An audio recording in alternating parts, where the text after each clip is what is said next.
Today on General Hospital, Charlotte runs off. Tracy plans to get her heirlooms back. And Brick has information for Sunny. Gio and Emma arrive at the Quartermine mansion to see Tracy, who called them as she has been going through her list of heirlooms and wants to offer Gio a painting special to Edward. It features street musicians, and that's why she thought he'd like it. Gio is honored, and Tracy says it will arrive tonight from Drew's place. Tracy explains that the painting is one of the many heirlooms Drew stole.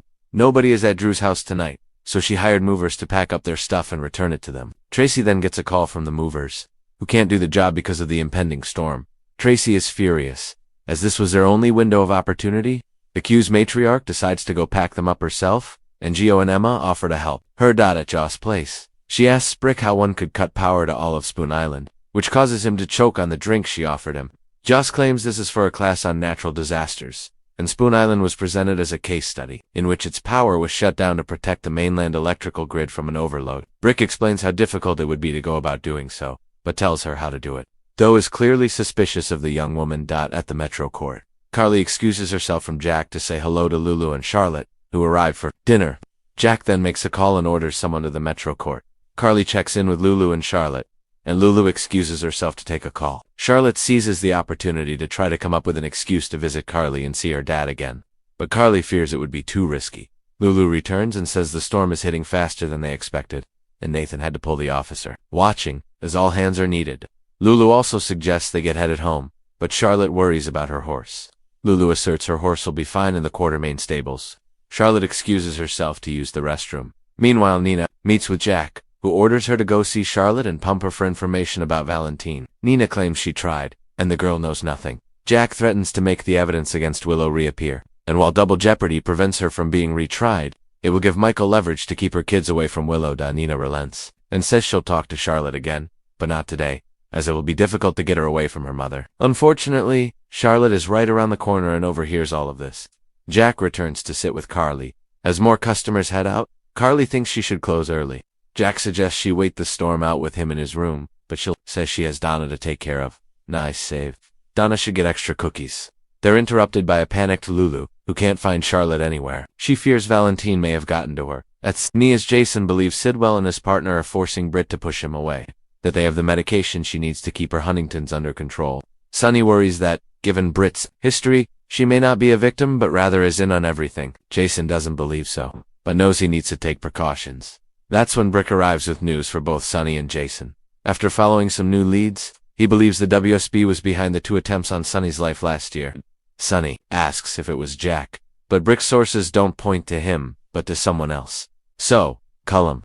Brick promises to get back to them as soon as he gets more intel and heads out before the storm gets worse. Jason and Sunny discuss Brick's theory. Sunny notes that if it were Brennan who came after him, that means he's been deceiving Carly. Jason doesn't think Brennan has a problem keeping secrets from Carly, and Jason would know.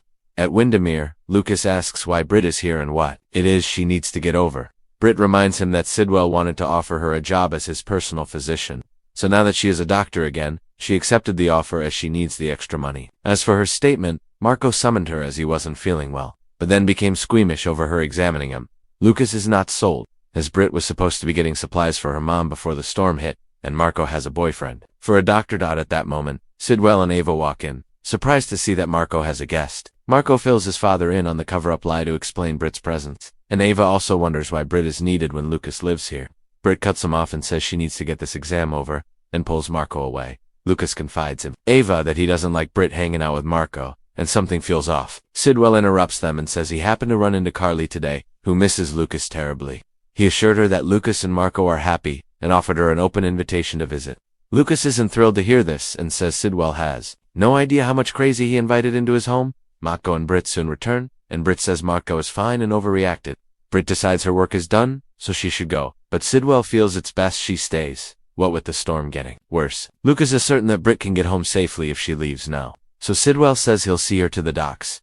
In the foyer, Sidwell reminds Britt she is supposed to be moving in to do work. Britt says she just informed Marco that the lab they set up isn't enough for her to do what he wants. He states he will fix it, but reminds her she will come through for him, or else she will die from her disease. In Anna's cell, Faison's voice taunts her, and she demands he show himself. Faison's voice says his recovery is almost complete, and soon they'll be reunited.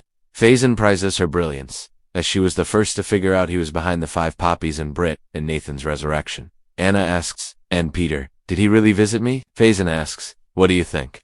Anna knows everyone thought she was crazy for thinking Faison was alive. He continues to taunt her, claiming he's her soulmate, and they are destined to be together. On the mainland, Joss, in a massive winter jacket, heads to the Port Charles power grid and begins tampering with it. Back in Anna's cell on Spoon Island, the lights begin to flicker. Up in Windermere, Jens suggests to Ava that she stay here with them and ride out the storm. Given Sunny has Avery, she accepts the offer. That's when the lights go out. At the Q's place, Tracy appreciates Emma and Gio's offer, and they say they'll meet her at Drew's as they need to change for the weather. At the Metro Court, Carly speaks with the doorman, who says Charlotte left on her own 20 minutes back. Lulu assumes she has gone to the stables to check on her horse. At Sunny's, Jason tells Sunny he's going to check on Britt, and not to worry. He will keep his eyes wide open.